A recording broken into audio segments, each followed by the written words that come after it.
Tanto que todo o pessoal treinado na prefeitura foi treinado pelo pessoal do Estado. É o mesmo modelo que eles têm de diagnóstico. Ele começou no Estado, em 1982. Depois ele foi para a prefeitura. Implantado na prefeitura depois. O que acontece é que você tem, assim, é muito difícil quando se amplia, você tem o controle da qualidade desse trabalho.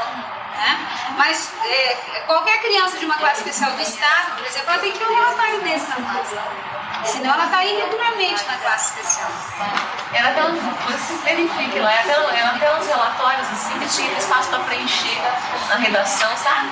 Na redação profissional, no caso, preencher aquelas lacunas, tá bem padrão, é bem diferente de um relatório construído pelo profissional, que foi o que eu vi na prefeitura. Bom,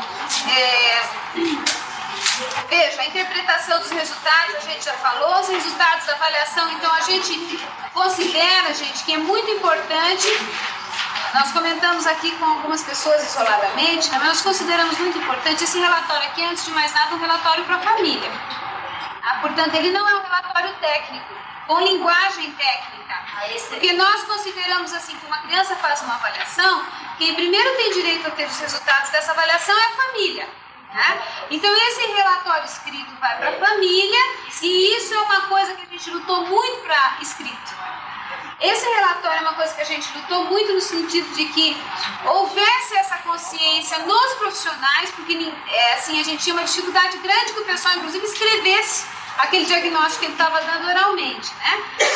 E a gente até entende isso, porque vamos dizer assim, se a gente for pegar os modelos de diagnóstico clássico, diagnóstico classificatório, tem uma coisa de reserva, de sigilo e uma série de outras coisas, né?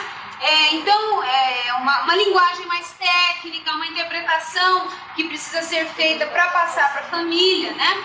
E esse tipo de modelo psicoeducacional, ele é basicamente um modelo voltado, né, ao funcionamento atual da criança, que deve conter orientações tanto para a família como para a escola. Então eu vejo assim, olha, meu filho está com dificuldades nisso, nisso. Então eu também tenho que participar de atividades que possam ajudá-lo nisso, né?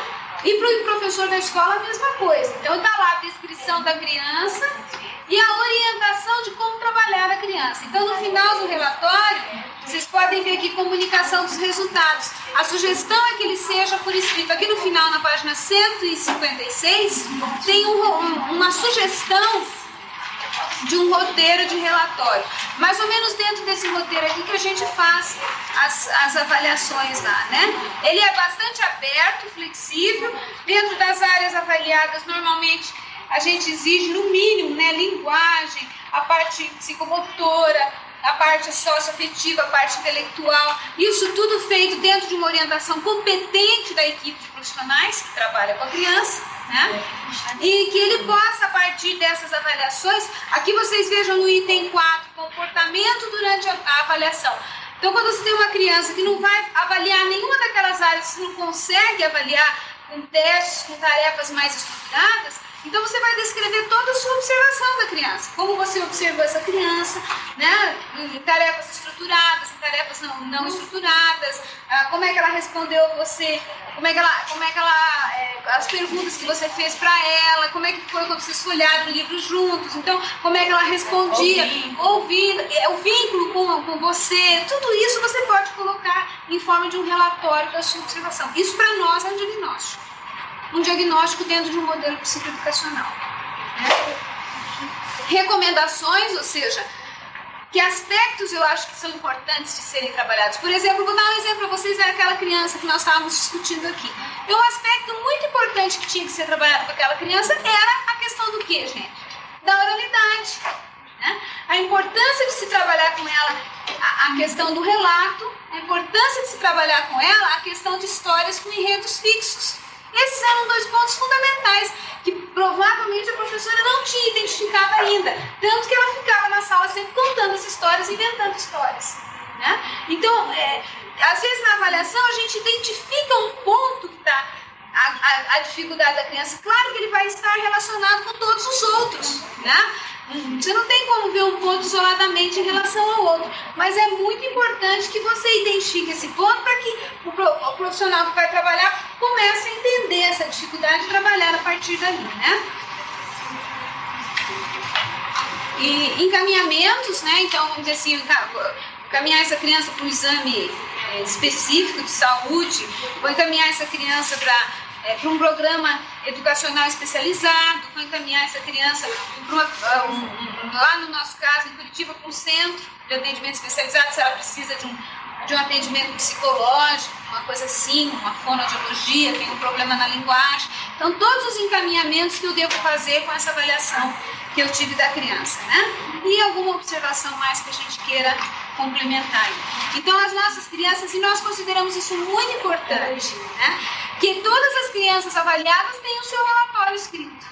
Né? E também incluir também, né? O relatório deve ser encaminhado para os pais, para a escola, deve colocar para o médico também, se for em 4 vias, né? Claro. Depende de quem tem encaminhado a criança. De quem tem encaminhado a criança. A gente sempre partia assim da ideia de que o relatório é em princípio da família, né? Em segundo momento da escola. E a quem mais tiver necessidade. Então, claro, se foi lá o médico que te encaminhou, então é importante que esse relatório vá para o médico, né? Se for um outro profissional que encaminhou, é importante que vá o retorno para ele. E que vá também, gente, porque esse tipo de avaliação, ele compromete o profissional que faz. Você vai registrar aquilo que você está fazendo, você vai registrar aquilo que você está falando. E isso não é fácil. Isso é uma responsabilidade. Isso é uma responsabilidade. A gente acha assim que nós sempre temos problemas, como ela está levantando, talvez o do Estado não seja tão bom como o da Prefeitura, porque a gente tem realmente na Prefeitura um modelo muito bom, uma equipe muito boa, recursos humanos, né, bem preparados e tudo, né? Então a gente tem, e tem outras realidades que não tem. Então nós temos que considerar que isso é uma realidade que precisa ser trabalhada. Mas toda criança tem um relatório por escrito da sua avaliação diagnóstica. Então é muito bom, por exemplo, quando uma criança chega no meu programa, que passou pelo centro de diagnóstico da Prefeitura, ela já vem com um relatório de 4 ou 5 páginas, que eu já tenho lá o histórico da criança, a queixa da criança, toda a problemática definida. Se a criança precisava de exames clínicos, o profissional já encaminhou, né? Então ela traz aqueles resultados já ali descritos, ou então ela traz em anexo as áreas que o profissional avaliou, a observação que fez da criança, como é que ela se comportou com o profissional, se foi agressiva, se foi atenta, como é que ela foi na avaliação. Né? Toda a parte acadêmica já avaliada. Então isso dá pra gente, nossa, um início de trabalho tanto, né? Além de te dar um respaldo de que essa criança já foi vista por várias pessoas, por uma equipe de profissionais, né? Que te dão um grande caminho para você seguir pela frente com aquela criança, tá? Bom, esse, então, é um modelo, gente, de avaliação diagnóstica, que é um modelo que a gente foi solicitado para que a gente colocasse aqui, para que ele pudesse ser implantado, não nessa forma especificamente. Como vocês viram, ele dá uma abertura para modelos teóricos diferentes, para orientações teóricas diferentes, para realidades diferentes, né?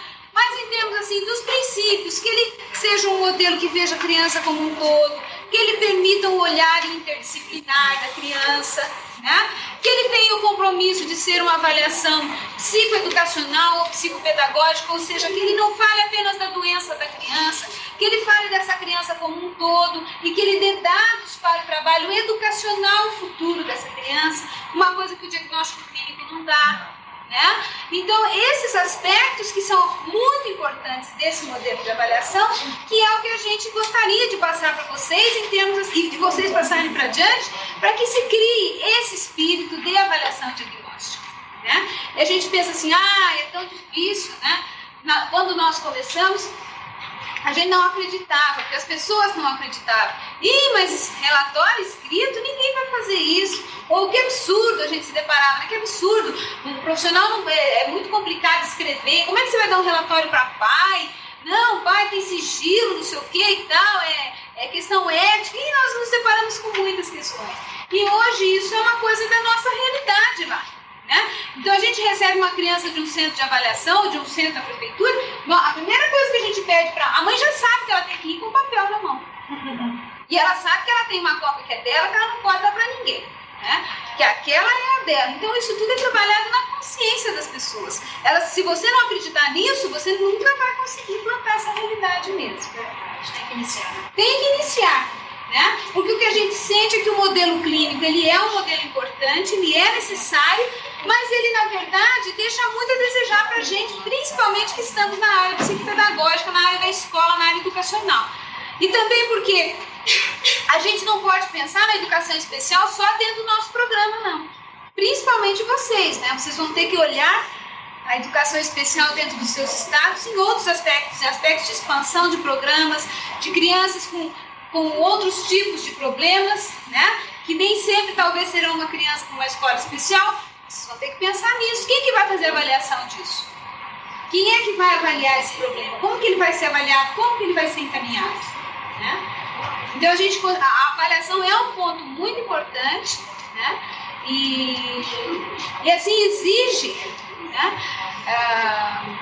Uma reflexão muito grande, né? Uma reflexão do que a gente quer, para onde a gente quer caminhar, o que a gente quer com a avaliação. A gente quer só a patologia da criança, a gente quer um plano, que a avaliação nos dê uma possibilidade de estabelecer um plano de trabalho. Então, essas perguntas que eu quero deixar com vocês. Que quando vocês vão pensar na ampliação de programas nos estados, né, principalmente aqueles que terão que fazer uma ampliação grande, que vocês têm que ter avaliação diagnóstica na cabeça de vocês. Como essas crianças serão avaliadas? Nem todas as crianças identificadas serão crianças para programas de escolas especiais, não é verdade? E daí? Mas serão crianças com necessidades especiais. Como é que vocês vão lidar com essa realidade? Vocês vão ter que pensar nisso. Tá pensando? Então eu só quero que vocês pensem bastante com carinho. E a avaliação diagnóstica, ela sempre, para nós, ela sempre vai ser um ponto nevrálgico, né? Um problemão, né? E eu acho que com todo mundo que a gente conversa, a gente sente que é um problema comum, né? Mas é porque, eu acho também, porque a gente não queria, num determinado momento, se desprender dos modelos que a gente tinha. E a gente ainda tem esse valor cultural de que a avaliação é um modelo clínico. Se você não tem ali o diagnóstico fechado, o que é não ter o diagnóstico? Às vezes eu tenho um relatório de 5 páginas da criança e a pessoa pega e diz assim, mas qual é o diagnóstico da criança? Eu digo, o diagnóstico é isso aí, né? Porque é isso aí, é uma questão de mudar a mentalidade, é uma visão, né? Não, mas peraí. Uma palavra como se dissesse, ela está com estomatite. Isso, exatamente. Faltou o QI, então não tem diagnóstico. Então essa é uma consciência que precisa ser criada, de ser muito de ser uma frase, uma palavra, de modo. Exatamente, que acaba assistindo e analisando em forma de modo. Exatamente. Porque na verdade o diagnóstico classificatório, ele marca lugar, né? Ele marca lugar. E nós precisamos de saber essa coisa da doença, do problema. Nós precisamos saber de uma maneira muito competente. Mas nós precisamos também de um diagnóstico que marque caminho, que marque processo. Né? E é isso que a gente fez quando tentou mudar essa consciência em relação ao diagnóstico. E nós temos, gente, muitas pessoas ótimas no Brasil inteiro trabalhando com modelos novos de diagnóstico, né? Que eu acho que são muito bons. Para nós é sempre importante a gente ter consciência, isso que eu quis trabalhar com vocês, e eu espero que eu tenha conseguido. Não adianta eu ter um modelo clínico mais requintado. Nós temos que ter um modelo que seja educacional, psicoeducacional. Né? Porque às vezes você tem lá um modelo novo e tal, muito bom, mas é um modelo clínico, ele se restringe àquele sistema da patologia, a compreensão da patologia, o que é muito bom para o diagnóstico classificatório. Então nós temos que pensar que nós podemos aprimorar o diagnóstico classificatório, mas nós precisamos ter um diagnóstico que nos dê caminho de trabalho dentro da instituição escolar. E sem dúvida o que a gente tem observado que esse caminho é o caminho de um diagnóstico que vê a criança como um todo, que descreve seus pontos fortes, além de descrever também as suas dificuldades, ou seja, que valoriza essa criança como um todo, que não se restringe ao rosário de dificuldades, daquilo que a criança não sabe, não consegue, não tem, não domina, né? E que pode, portanto, dar uma visão prospectiva do trabalho a ser feito com ela. um diagnóstico para frente, um diagnóstico caminho, um diagnóstico processo para quem trabalha na escola. Eu acho que essa é a função de um diagnóstico na nossa área. Assim como um médico, quando vê a doença, ele sabe o que ele vai fazer, para nós o diagnóstico também, ele tem que dar um retrato claro. À medida que eu pego aquele retrato da criança, eu sei que caminho eu vou seguir. Ficou muito claro, mas tá tranquilo. Não ficou? Sim. Tá bom, Beleza, colocar a endereço aí. Vocês querem ver? Nós temos 10 minutinhos. Querem ver um pouquinho a análise de tarefa? Vamos sim. Vamos?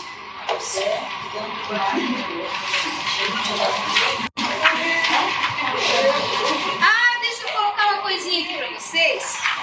Isso aqui, eu mandei tirar xerox, vocês não vão saber.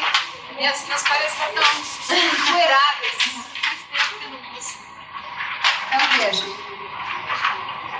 Esse é um dos modelos de diagnóstico que a gente, estudando aí alguns livros, algumas coisas, ele está um pouquinho apagado, mas acho que não é possível, né? Então, veja, esse é um modelo de diagnóstico sistêmico que a gente tem de esse livro é um livro de um professor espanhol que estuda especificamente a avaliação diagnóstica, né? Então ele vai mostrar, dentro de um modelo sistêmico, como é que a gente tem organizado ultimamente as avaliações com a entrada dessas perspectivas mais interacionistas, com o enfoque do modelo clínico e etiológico, como é que nós temos organizado a nossa avaliação diagnóstica, né? Então ele mostra que nós temos, ultimamente, dado uma... Eu vou fazer um movimento para vocês entenderem o quadro do início ao fim. Vocês vão receber esse xerox da Conceição, tá? Tá vendo? Então ele fala o seguinte, que hoje a nossa tendência tem sido a gente ver esses sistemas aqui, o sistema biológico, o sistema motor cognitivo, e nós traduzimos como subjetivo, não encontramos a palavra do espanhol que nos desse assim, uma ideia melhor daquilo que ele estava dizendo, nós colocamos como subjetivo, mas seria como o sistema, o lugar do sujeito no diagnóstico, né? E os sistemas relacionais da criança, né? Então, que na avaliação nós estamos, essas buscas nossas sempre estão nesses 3 sistemas aqui. E que ultimamente, com a influência desses modelos interacionistas, a gente tem permeado a avaliação desses sistemas com a questão do social e do cultural, ou seja, com a vida que a criança tem dentro da sua realidade concreta, né? Dentro da sociedade, dentro do seu grupo social, né? Então esse é um modelo interessante. A Conceição está tirando um xerox para vocês, só para vocês saberem, quando vocês olharem lá, do que se trata, tá? Então tem lá, inclusive ele tem um modelinho de como fazer uma hipótese diagnóstica. Essa hipótese diagnóstica tem que percorrer o indivíduo, tem que percorrer as relações, tem que percorrer a vida social e cultural dele. Como é que você vai fechando e organizando esse diagnóstico? Ele vai falar dentro desses sistemas o que envolve isso daí, né? Então, uma coisa interessante que caminha também mais ou menos dentro desse modelo que a gente passou para vocês, tá? Então, a análise de tarefa, essa análise de tarefa que eu vou passar para vocês, ela está na apostila também, tá? Ela vem de uma influência do cognitivismo americano, principalmente com Doris Johnson e Helmer Michaelbust. Então, eles tinham, assim, um interesse e entender como é que as crianças com dificuldades, com deficiências aprendiam, né? Uma criança, por exemplo, com uma deficiência visual, como é que essa criança recebia, integrava, internalizava a informação, como é que ela expressava a informação, né?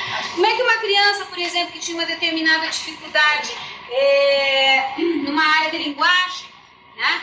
Por exemplo, na escrita, né? Na leitura, na escrita, como é que essa criança podia demonstrar que ela conhecia os conceitos relacionados à geografia, por exemplo, na escola?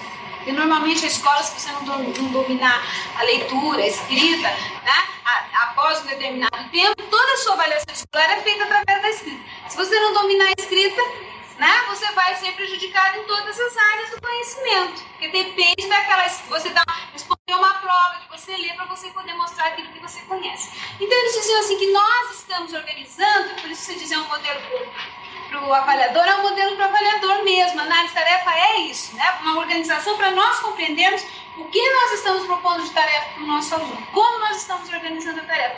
Nesse sentido, ele se enquadra bem dentro de um modelo de comportamento, né? De observação do comportamento, principalmente do nosso comportamento, né? Como é que nós estamos organizando as coisas para o aluno, né? Então, ele vai mostrar que uma criança, que a informação, ele tem um referencial teórico de 5 itens, né? Essa análise tarefa. Que a informação que uma criança, quando está em contato com o seu meio, né, ela recebe a informação e essa informação ela vai vir principalmente a partir dos canais sensoriais, né? Uma criança que não tem nenhuma deficiência auditiva ou visual, ela vai receber a informação principalmente através do canal visual e auditivo, né? Então, o Michael Buss vai dizer que os nossos principais canais de recepção de informação é a audição e a visão, né? E ele vai dizer o seguinte, que a informação segue o seguinte caminho. Isso aqui, esse modelo está inspirado, inclusive, nas teorias de processamento de informação, de estudos com a inteligência artificial e tudo mais, né? Então, ele vai falar que a informação segue um caminho. Esse caminho ela primeiro recebe, ela é recebida, ela entra, ela tem um input, ela é integrada e ela é expressa. Então, nós temos recepção, integração e expressão, né? Esse caminho ele tem que ser considerado em termos de canais sensoriais, tá? Por exemplo, uma informação que eu estou recebendo pelo canal auditivo. Vocês todos estão recebendo agora a minha informação por qual canal? Auditivo e visual. Se vocês fecharem os olhos, experimentem fechar os olhos. Vocês continuam recebendo a informação da mesma maneira? Vocês estão entendendo o que eu estou falando? Vocês conseguem me acompanhar? Tá, então veja, tem um canal aí que está sendo primordial, né? E que é o que? Com você? Já tem a ideia, né? Isso mesmo. Então, o canal primordial aí que está funcionando é o auditivo. Mesmo você ficando sem o visual, você consegue acompanhar da mesma maneira. Quando você está falando no telefone com alguém, que tipo de canal está sendo primordial ali na informação? O canal auditivo. Né? Então, quando você está lendo o seu livro lá na cabeceira de noite, que canal primordial você está usando? O visual. Né? Então, ele vai mostrar mesmo que a maior parte das coisas que nós estamos fazendo, captando informação, trabalhando com a informação, nós estamos utilizando primordialmente canal auditivo e canal visual. Né? E ele fala em termos dessa informação que vem por um canal, a informação entra, ela pode entrar por um canal e sair por outro. Né?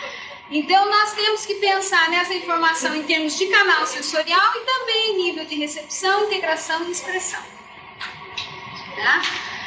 O segundo aspecto, ele vai dizer o seguinte, que a criança, no período de aquisição da linguagem, ele vai dizer que a criança primeiro compreende, a recepção da linguagem se dá pelo canal auditivo, né? A compreensão da fala, que é anterior à fala propriamente dita, ele vai dizer que é uma informação que entra pelo canal auditivo, é recepção auditiva. Quando a criança começa a falar, ela começa a expressar-se auditivamente. Vejam que ele está trabalhando com canal sensorial, porque isso é auditivo e não oral. Então, o canal sensorial da fala, qual é que orienta a fala? Qual é o canal sensorial que orienta a fala? A audição. Né? Então, ele vai dizer a compreensão, recepção auditiva e a fala, expressão auditiva. Só para a gente entender os termos dele depois. A leitura, portanto, recepção visual. E a escrita, expressão visual. Né? Então, essa é uma terminologia que ele usa para que a gente possa entender depois na tarefa, quando você está na tarefa com a criança, que tipo de canal ela está usando e que tipo que caminho a interação, a informação está percorrendo. Né? Se você está exigindo, por exemplo, na tarefa dela, apenas um nível receptivo, ou um nível receptivo e um nível expressivo. Se você está exigindo um nível receptivo visual, expressivo, auditivo, por exemplo, você pede para que a criança leia em voz alta. Tá? Ela está recebendo visualmente e expressando auditivamente. Tá? E ela está utilizando os dois canais ao mesmo tempo. Tá? Quando ele fala da utilização dos dois canais ao mesmo tempo, ele vai falar em termos do seguinte, vou pular aqui para o 4 para aproveitar o exemplo, que a informação está funcionando, o cérebro está funcionando de forma interneurosensorial, porque você está utilizando mais do que um canal. Né? Quando você está utilizando, como por exemplo, falando ao telefone, você está utilizando basicamente um único canal, claro que você trabalha com imagem, a imagem da pessoa e tudo mais, mas você está basicamente trabalhando de uma forma intraneurosensorial, primordialmente um canal sensorial. Né?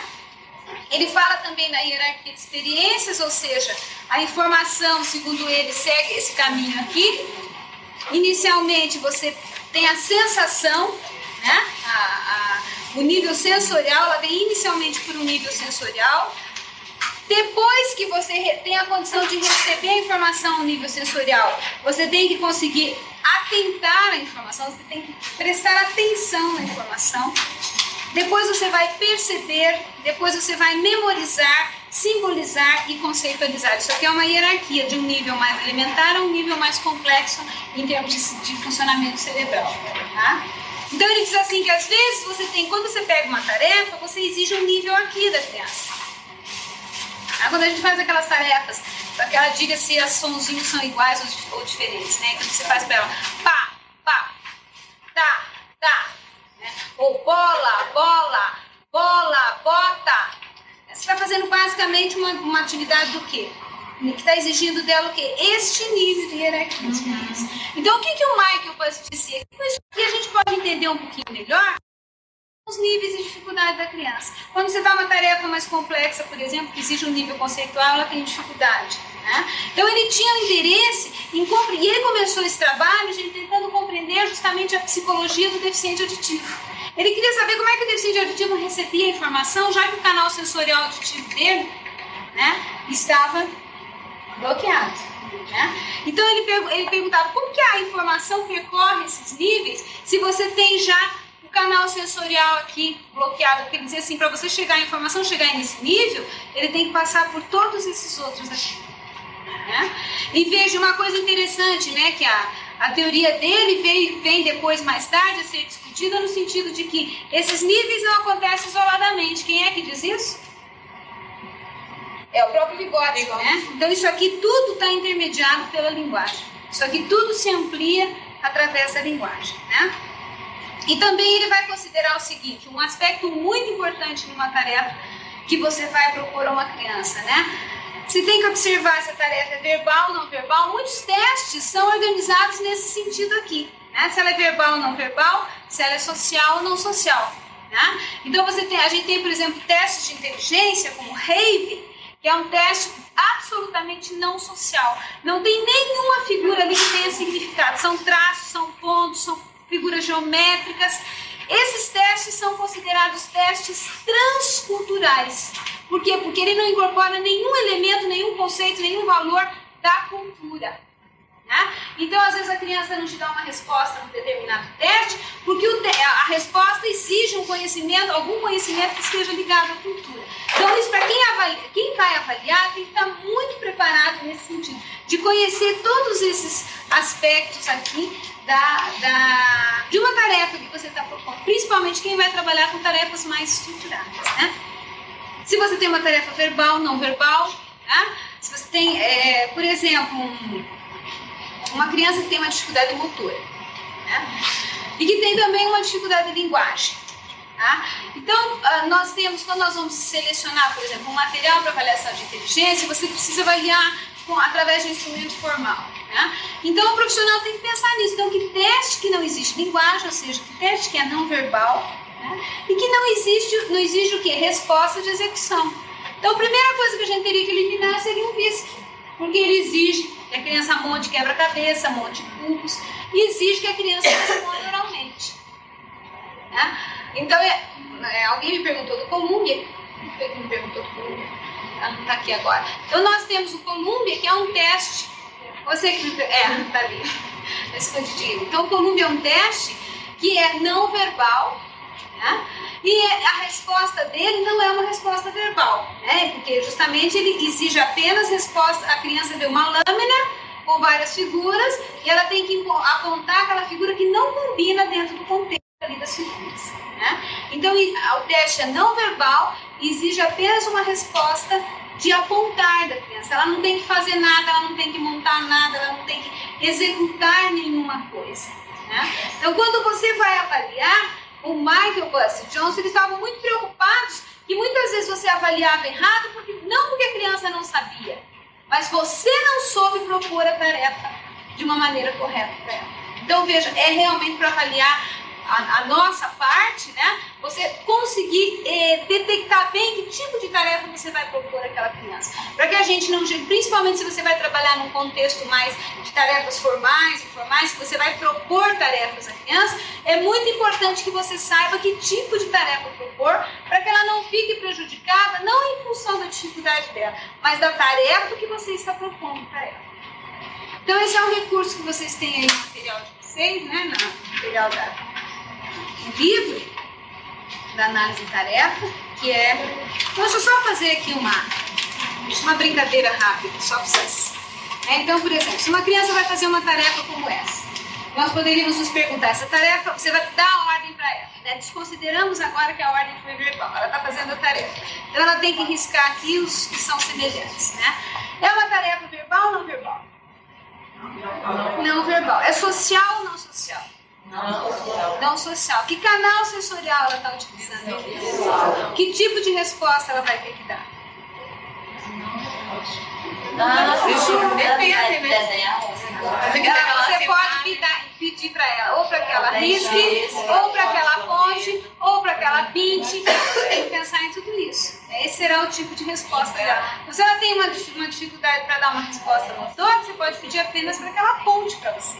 Ou você pode pedir para que ela pinte, ou para que ela faça um X. Você pode pedir uma resposta que a gente chama uma resposta visomotora.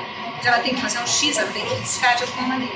Ou apenas para ela montar. Tem alguns testes. Qual seria a diferença dessa para essa aqui? Peraí. Na hierarquia de experiências lá, qual seria o nível mais requisitado nessa tarefa? Percepção. Exatamente. Né? Então veja, isso aqui pode até ser mediado pelo nível de linguagem, ou seja, ela já conhece um quadrado, ela vai procurar o quadrado e tal. Mas o nível que vai exigir mais dela aqui será um nível de percepção. Né? Então aqui, por exemplo, para que ela identifique o igual. Então o que estaria diferente dessa lâmina aqui para essa? O social. Essa lâmina é social, enquanto essa aqui é não social. O resto seria praticamente a mesma coisa. Né? Não verbal, porém social, exige um nível perceptual, né? Uma tarefa basicamente visual, né? E o tipo de resposta você vai escolher, se você vai só um X ou apontar, né? Ok?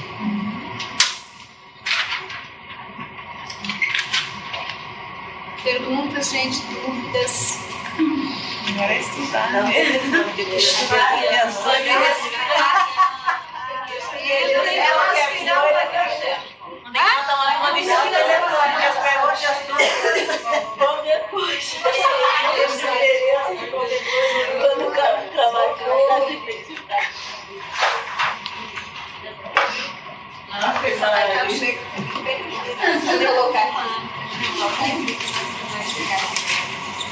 tem que ter reforço, que ele entenda.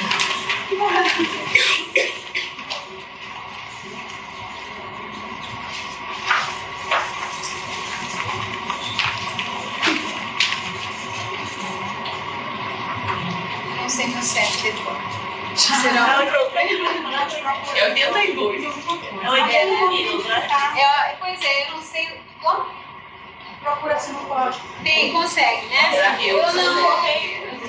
82 é muito importante.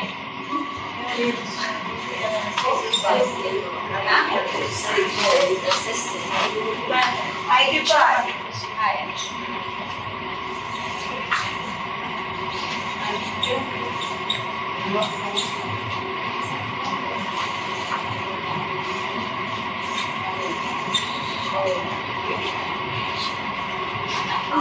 Aí ela tá tomando desse Não. O nome do bar é A1 mesmo. É a U. Ah, não, eu tenho de ter 04. Não, é Curitiba.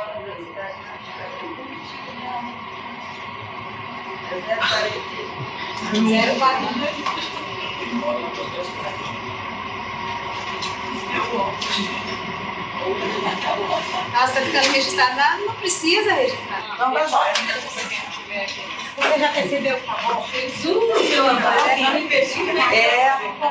E eu estou começando a ficar daquele jeito cansadinho assim. A voz, né? Ai, que bom, obrigada.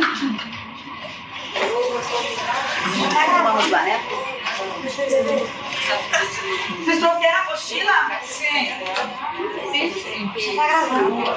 Eu trouxe, já mostrei para outro grupo esse livrinho. Alguém de vocês conhece? Esse livro é gostoso para até trabalhar do ensino regular, de quinto, oitavo, segundo grau, porque ele trata da deficiência de uma criança, deficiente, da agonia dos pais. Sempre haverá uma manhã, Giselda Laporta Nicoleles. Você conhece? Não conheço. Ai, mas é tão gostoso. Tem gente que conhece. Editora Moderna. É bem baratinho. Sabe esses livrinhos que eles... Foi R$5 mais ou menos. Ele trata de aquela fichinha de leitura que eles usam, né? Então eu acho assim, nos municípios pequenos, e que vocês possam fazer um bom contato com as escolas, da comunidade, e queiram levar conscientização para essa meninada, para esses pequenininhos. A leitura é gostosa, envolve, conta da história de uma menininha que nasce, conta da beleza dela, do desenvolvimento dela, e depois começa a frustração da família, porque ela para, não desenvolve mais, e eles não sabem o que fazer. O conflito dessa família quando eles veem que não dá mais para ela ficar no ensino regular, e que já é o momento que ela vai precisar de uma educação mais especializada, e que a agonia do pai e da mãe, muito interessante que o livro ele trata diferente, o pai tomando conta da situação, sabe? Uma coisa que não é comum, né? Não é que a mãe toma conta. E o que eu acho interessante dele para nós, enquanto profissionais, enquanto pais, é gostoso para perceber até esse trabalho da aceitação da deficiência, né? Desses conflitos, porque aí aparece que todos os conflitos dos pais, eu estou agoniado porque eu não sei o que eu vou fazer agora que ela está mocinha, ela se apaixonou pelo irmão, pelo amigo do irmão, e aí aquele conflito da família, perceber que o amigo, né, o medo dessa relação, e os pais começam a isolá-la. Então, e o que eu gosto em relação aos profissionais é que, de repente, aparece na vida desse pai uma pessoa, ele descreve no livro, que é uma mocinha, ele estava tão agoniado com aquilo, que ele fica, mas como que é uma mocinha assim tão, né, uma profissional tão novinha, pode dar conta disso? Ele se encontra com essa profissional, encontra o profissional mesmo dentro de uma escola, e ela envolve essa família e apoia, e dá suporte, e aí a gente percebe, daí as angústias da família passam a ser divididas com essa pessoa de referência. E eu fico me perguntando se realmente os pais, eles encontram nas nossas escolas pelo menos uma pessoa que faça o papel que essa pessoa fez aqui de referência, que deu suporte para as decisões, que permitiu, né, que essa caminhada na relação desses pais com essa menina ficasse tão mais tranquila, baixasse aquela ansiedade, aquele desespero, aqueles medos todos, e que ficasse uma relação tranquila, gostosa, eles acompanhando o desenvolvimento dessa meninada. Então é gostoso em função disso. Né? Giselda Laporta Nicoleles.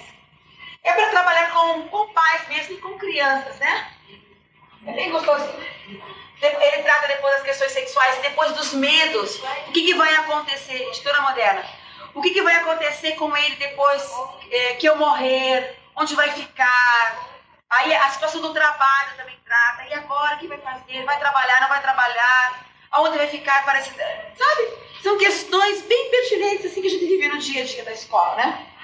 Às vezes a gente se preocupa com tantas coisas e que coisas mais elementares ficam, né?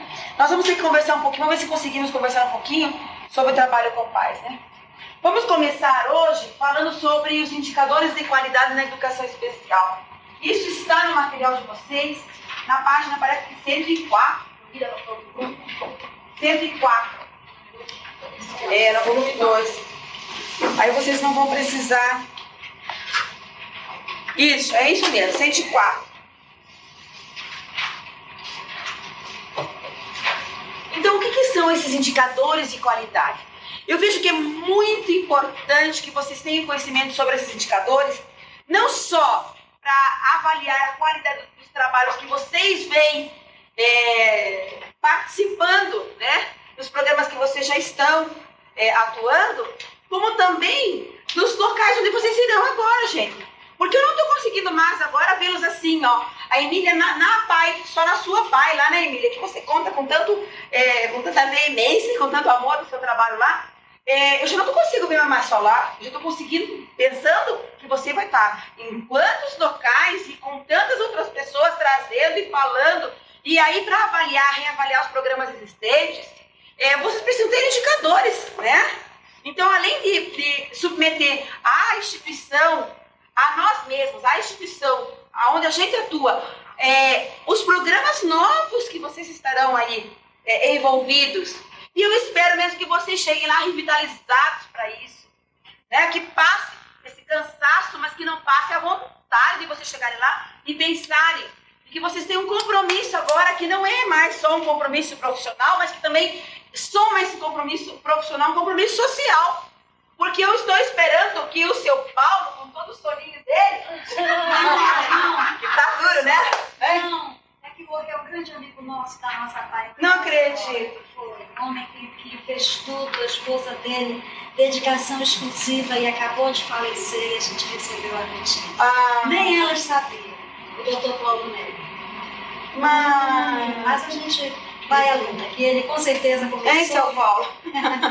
Então, desculpe pelo não sono.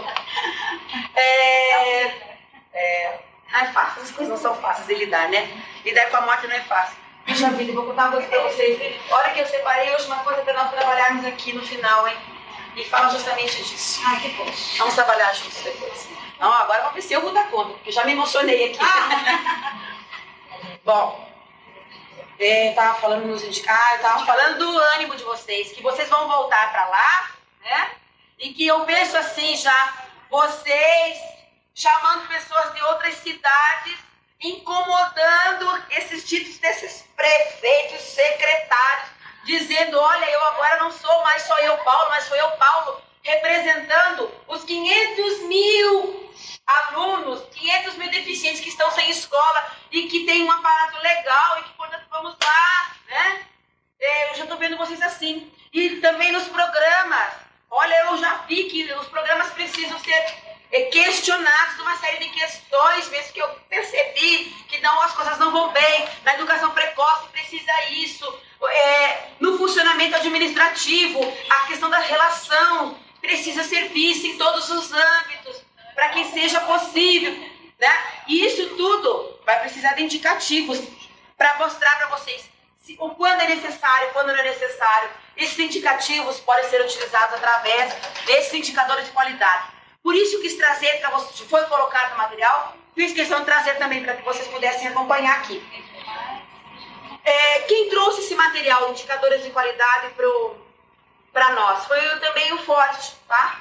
Ele diz lá, chega de avaliar e de desculpar em função de desculpar as falhas em cima da questão do aluno.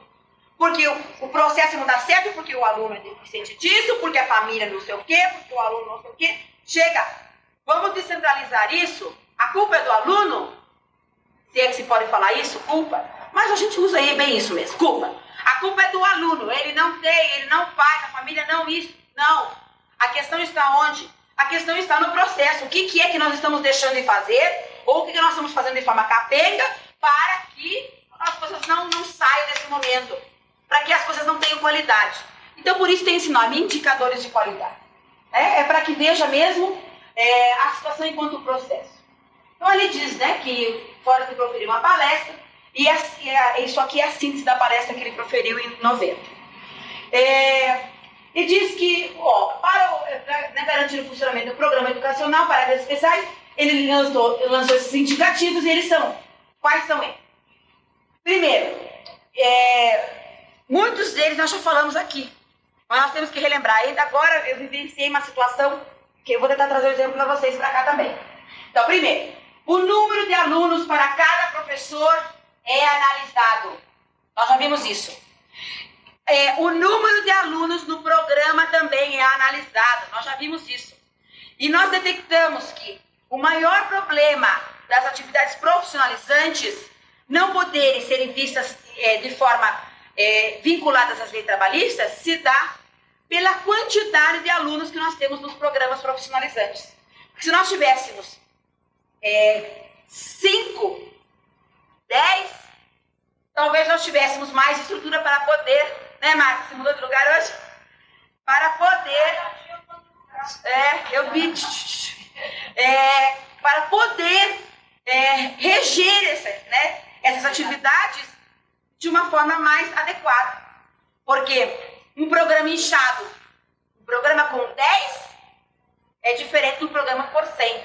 E aí a gente, inchado, não consegue fazer com que ele fique de uma forma mais adequada. Então, quer dizer, me parece que os programas de iniciação profissional, de oficinas pedagógicas nem tanto, mas de oficinas protegidas, não pode ser muito grande. E esse muito grande me parece que não pode ser mais do que 20 pessoas, não.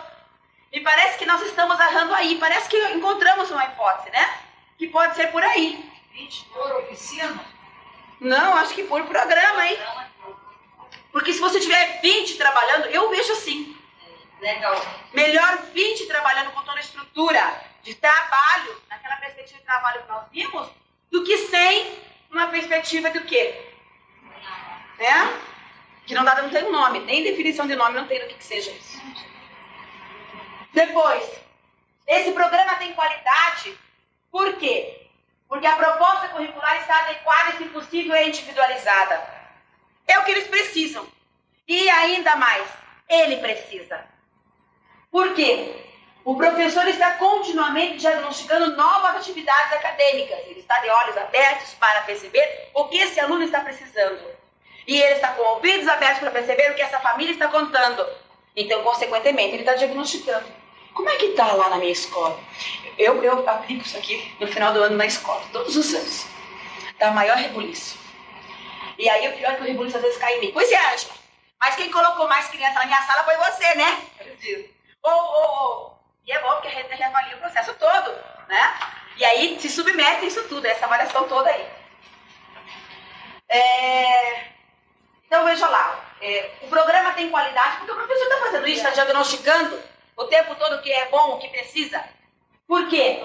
A metodologia instrucional é pluralista. É analisado o que é melhor para cada criança naquele determinado momento. Porque os planos são previamente elaborados e organizados. Não se faz as coisas largadas. Aquilo não é depósito, não. Não é um depósito de criança. Está sendo analisado, está sendo visto. Está sendo escutado a demanda dessa família. Essa família colocou essa criança por quê na escola? Essa escola tem função social para essa família? Ou é a creche, ou é o supermercado, ou é o restaurante, ou é o hospital, ou é o que, afinal de contas, o que é? Porque muito da função social da escola se perdeu. E se perdeu por nossa culpa mesmo. Porque nós começamos a absorver as questões sociais e querer dar conta das questões sociais. E o verdadeiro papel, a gente fala, o professor perdeu o seu papel. Não foi o professor, não, que perdeu o seu papel. Ele também perdeu. Mas, prioritariamente, a escola se perdeu. A escola não é mais um agente de transformação social. De repente, está acontecendo o contrário. As transformações estão acontecendo por aí e a escola, de vez em quando, olha lá o que aconteceu lá, traz para dentro o conteúdo. Está acontecendo uma inversão, né? Ao invés de vir de dentro da escola para fora, está vindo de fora da comunidade para dentro da escola. E isso se dá por quê? Porque a gente tem que dar conta, enquanto escola, de do remédio que não tem no postinho de saúde, da roupa que as crianças estão não sei o quê, dá uma visão super assistencialista. Eu não vou dizer para vocês que em determinados momentos a gente até precisa fazer determinadas coisas dessas, mas para a família a gente tem que deixar muito claro qual é o papel da escola, sabe? É aquela família que de repente não aparece nunca na escola, é que isso é o mais comum e que nós não tomamos providência. E que para eles é muito cômodo. Que bom, foi para a escola. A escola para quê? Para que eu possa ir trabalhar. Não. A escola para quê? Para assessorar a educação do meu filho. Né? Então muda. Ah, mas o que eu faço? Bom, você se mostre importante. Como eu vou me mostrar importante? Bom, você venha na escola, pai, para conhecer a escola do seu filho e para construir junto conosco a escola do seu filho. Ah, não vem. Bom, então, se você não vem para saber o que é a escola do seu filho, então o seu filho não pode estar nessa escola. Eu utilizo assim. Até sou meio autoritária aí, mas eu acho essa forma. Ou vem para que a gente possa trabalhar a função social da escola, né? O papel que a escola vai desempenhar para essa criança e para essa família, para que a família tem expectativas positivas para o desenvolvimento dessa criança, que facilitarão, né, o trabalho e que possibilitarão o trabalho, porque família que não tem expectativa em relação à escola é diretamente proporcional ao aluno que não tem expectativa em relação à escola. Eu antigamente era mais permissivo, Angela, mas agora eu cheguei à conclusão de que eu estou errada. É melhor ser mais... a gente nessas coisas, porque a gente já está mais coerente com a criança. Sim, e por quê? Não adianta você investir em algo para a criança que não é respeitado, porque isso é desrespeitar a escola, desrespeitar o lugar. A criança ama a escola e o pai desrespeita a escola. Respeitar a criança. Sim. É o seu lugar de aprender. Eu penso assim, a gente tem que ter ouvidos clínicos para escutar isso. A mãe chega e diz que quer mais um período para a criança. Por que você quer mais um período para a criança? Porque eu vou trabalhar e eu não tenho com quem deixar meu filho. Não é creche. Não. Agora, a mãe diz, puxa, seria tão bom que ele viesse mais um pouco para a escola, né? Se ele viesse mais um pouco, sabe o que ia acontecer? Eu acho que aquilo ia dar, você não acha? Eu não estou sabendo fazer sozinha. Quem sabe vocês podem me ajudar? Quem sabe? Olha, ouvidos clínicos. Aí eu quero que meu filho estude no período da tarde. Mas por quê? Como é gostoso perguntar esse porquê, né? Eu estou viciada até.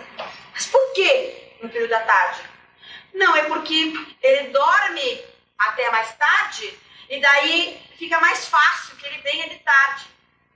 E fica mais fácil que ele venha de tarde porque ele vai lhe incomodar menos, porque ele estará dormindo bastante de manhã, vindo de tarde da escola e... Quer dizer, essas coisas têm que ser ouvidas, né? Não, ele até pode vir de tarde, mas...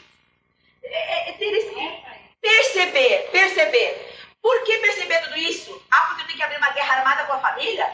Não é isso.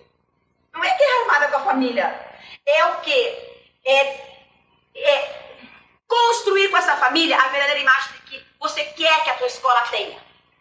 O significado do que é essa instituição aí, escola. Escola é isso. Percebe? E se você deixa passar, você está perdendo esses elementos. Você está denegrindo a imagem da escola para essa família e, consequentemente, para essa criança. Porque longe de nós pensamentos que essa mãe não fale, mas a criança está sentindo tudo isso, né?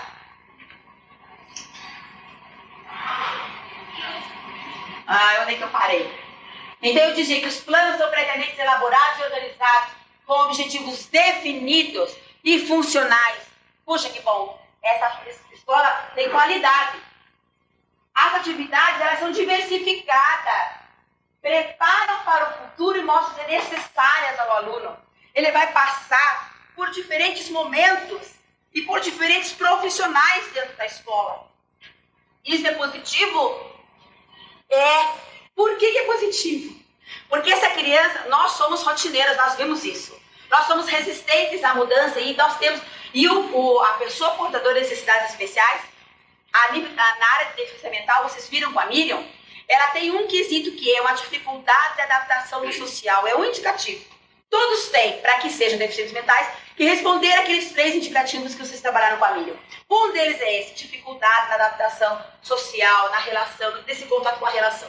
Muito bem, se eu quero que a escola faça com que a criança experiencie habilidades e se aproprie de atitudes para poder melhor conviver no social, eu tenho que promover isso dentro da escola. Ele vai conhecer e vai ter que entender como é que a Emília trabalha com ele, o que a Emília quer dele, como é que a Emília organiza, que cada um de nós organiza a sua sala de forma diferente. Cada um de nós estabelece uma relação de forma diferente, apresenta uma linguagem, uma expressão, uma comunicação de forma diferente. E se adaptar a isso é importantíssimo. E a escola tem que começar com isso. Começar com essa situação de você não terá sempre a mesma pessoa. Você não terá sempre estará sempre no mesmo espaço. Você não usará sempre o mesmo material. Vida é isso. Vida é mudança e nós temos que proporcionar isso a ele. Não que eu sou professora de sala e sou professora de artes e posso trabalhar melhor artes. Também, porque a professora de artes vai estar especializada, mas principalmente porque ele terá que se adaptar a diferentes pessoas e a trocar de ambientes. Isso é muito positivo para as crianças. Vocês concordam com isso? Tá. Além do mais, e além do que, a professora vai ter um momento para se organizar. Também é positivo por isso. Porque ela tem um momento para planejar, ela tem um momento para se organizar. Né? É o momento que ela pode trocar com a coordenação, é o momento que ela pode procurar a psicóloga, é o momento que ela pode conversar com a fono. Né? Bom, criam-se centros de atividades para que as atividades são diversificadas, nós já vimos. Depois, criam-se centros de atividades para que o aluno participe de outros ambientes, que é o que eu falei agora para vocês, né? O tempo... Vamos voltar? Deixa eu ver.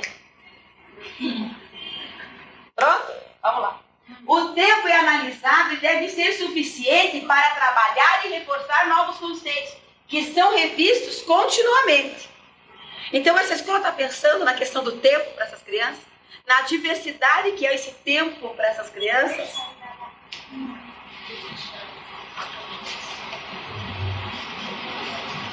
Você fecha?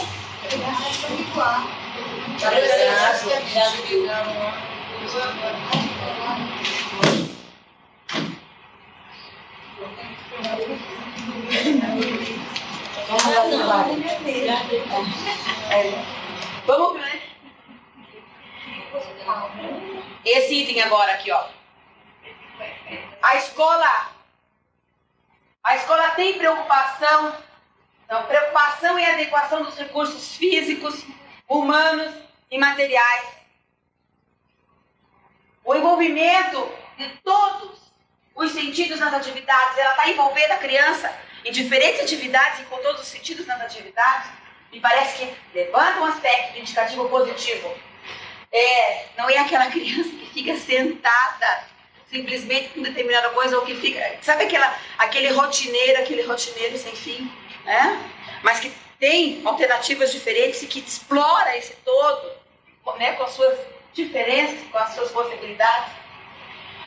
A avaliação do aluno e do processo acontece constantemente nessa escola. E eles anotam mudanças significativas, eles organizam o tal do conselho de classe, onde todos trocam, registram essas mudanças. Puxa, essa escola tem qualidade. Ela está vendo a criança passo a passo. Né? Que mais? Eu já estou vendo vocês avaliando as escolas aí. Olha, nessa escola se pratica as atividades diárias básicas constantemente. Para quê? Para que ele tenha sempre uma boa conduta social, para que ele tenha respeito com o seu corpo, consigo mesmo e com os outros. Que gostoso! Nessa escola há orientação aos pais para assistir e reforçar o que a escola está trabalhando. Puxa, olha isso quer dizer o quê? A escola está integrada com essa família. Eles estão caminhando juntos para que essa criança desenvolva. Como é que é a escola que está funcionando bem, que tem qualidade. As áreas delas são limpas, agradáveis, bem mantidas, respeitadas por todos os alunos. Tá? Foi desenvolvido ali um sentimento de casa, de respeito, de harmonia. E a gente percebe isso quando chega numa escola, hein? Quando a gente chega na escola e percebe as crianças bem, as crianças calmas, que a gente se sente acolhida, né? É agradável. Isso é imediato, se percebe. E quando a escola é fechada, a porta está fechada, a fulana não atende, o outro não recebe, ou aquele que recebe manda a gente esperar e esquece da gente, e aí você ouve grito, e daí a gente já percebe que alguma coisa ali não está bem, né? Não é tranquilo. Na sala de aula, como é que é a sala de aula? O ambiente de aprendizagem promove crescimento educacional. Está funcionando enquanto escola, está promovendo enquanto escola, né? E desenvolvimento de autoconceitos positivos, de comportamentos. Como é que aqui? Isso está aí? A aprendizagem promove crescimento educacional e desenvolvimento de autoconceito, mas os comportamentos inadequados devem ser corrigidos de forma justa e contínua. Constantemente, assim, sabe aquela história de que, eu não sei, acho que eu falei para vocês, agora já não me lembro mais se foi aqui ou se foi de lá. Eu estava com a minha cabeça em ordem, porque funcionava assim, eu vim conversar com vocês. Então eu sabia, né? Aqui eu não falei ainda, lógico. Aí eu ia para lá conversar com eles, bom. Agora lá eu já falei tudo, ou quando eu pensei, agora aqui eu não falei ainda. Agora eu já não sei mais, a Miriam quis mudar a ordem das coisas e eu tô resistente a essa mudança. Ainda bem que acabou a saiu da rotina. Essa dona Miriam que quebrou essa rotina danada. Vamos lá. O espaço e os materiais, eles são organizados facilitando o uso e acesso. E sobre aqui temos que abrir, hein? Porque olha aqui, a escola às vezes é rica em materiais. Ou se não é rica, pelo menos tem materiais. E esses materiais ficam guardados a 7 chaves. E como a professora precisa de carimbos, não, está no armário, está fechado. De brinquedos, está na sala da fulana. Então os materiais, as pessoas não têm acesso aos materiais, não têm acesso aos fechados, né? Não funciona. Então, nessa escola, as pessoas vivenciam de forma tranquila o acesso a todo esse material. Na sala de aula, o ideal, muitos deles, é ter na sala. Na sala de aula tem materiais, é fácil o acesso. Materiais imprescindíveis estão na sala. Hoje, nós tínhamos em cada sala, mais ou menos, os materiais do nível de cada sala estavam na própria sala. Acontece que daí, às vezes, o próprio professor daquela sala não usava e o outro também não podia emprestar. O que fizemos agora na minha escola? Fizemos uma sala só para materiais. Desde o planilógrafo, a biblioteca, tudo no mesmo espaço. Cheio de prateleiras e ali está todo o material. Cada professor tem a responsabilidade de ir buscar e de ir devolver. Isso quer dizer o quê? Que está funcionando dessa forma, com qualidade? Sim. Né? A facilidade no acesso. Se perder a responsabilidade do professor. Houve revisão do processo, né? Sim. Sim, exatamente, bem lembrado. Eles se autoavaliaram, multiplicaram, né? Se colocaram para o erro, né? Permitindo a mudança. É isso aí.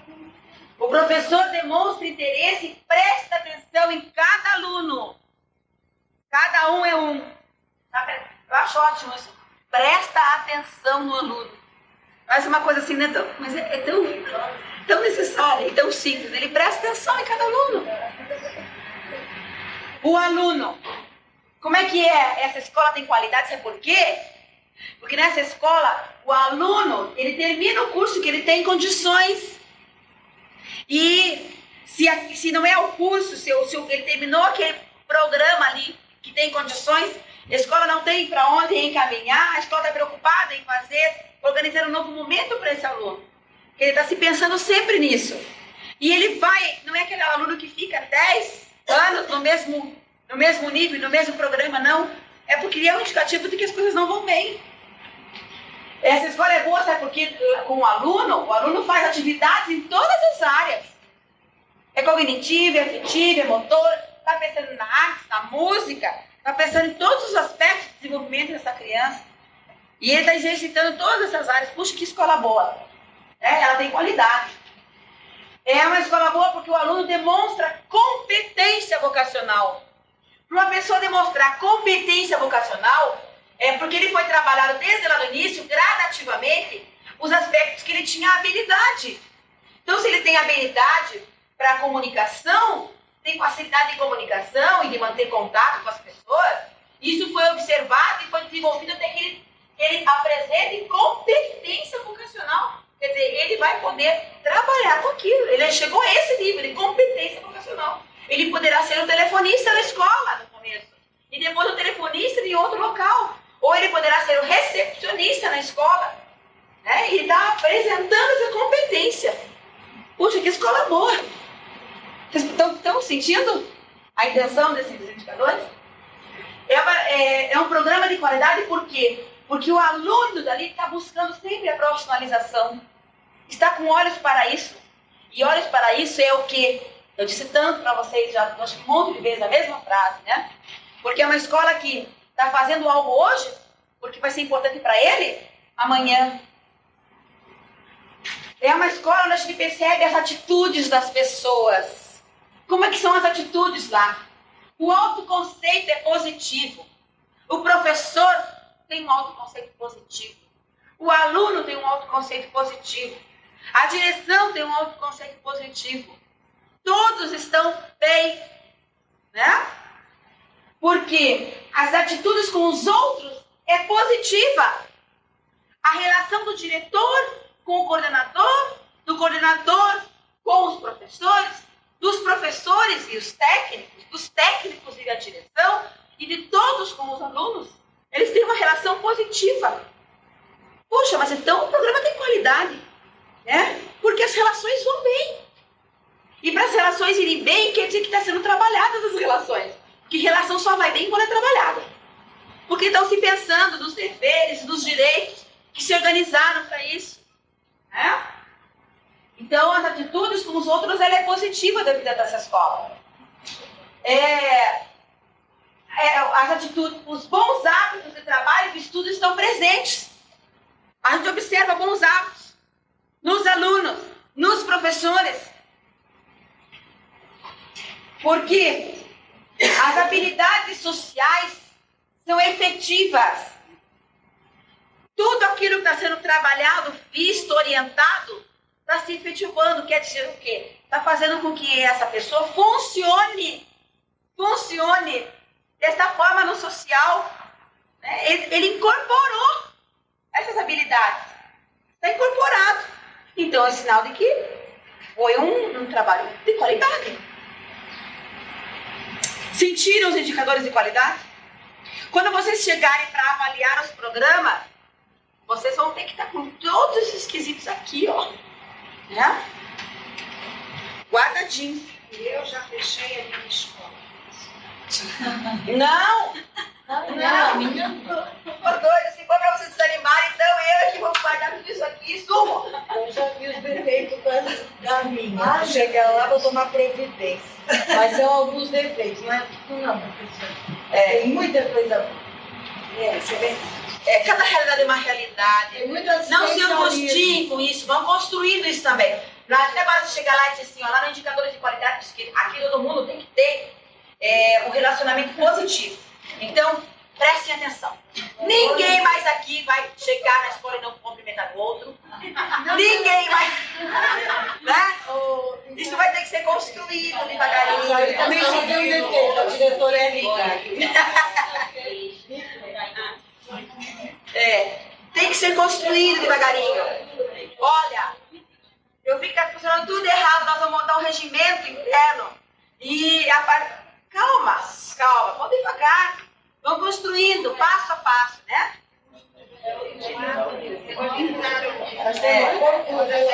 Sabe? A gente tem que tentar fazer com que a escola funcione de uma forma democrática. Eu estava dizendo o seguinte, que a escola tem que tentar funcionar de uma forma democrática. Democracia, na democracia, como é que funciona a democracia? Vamos pensar um pouquinho sobre isso. Não de uma forma autoritária, onde eu chego e eu dito e eles têm que fazer.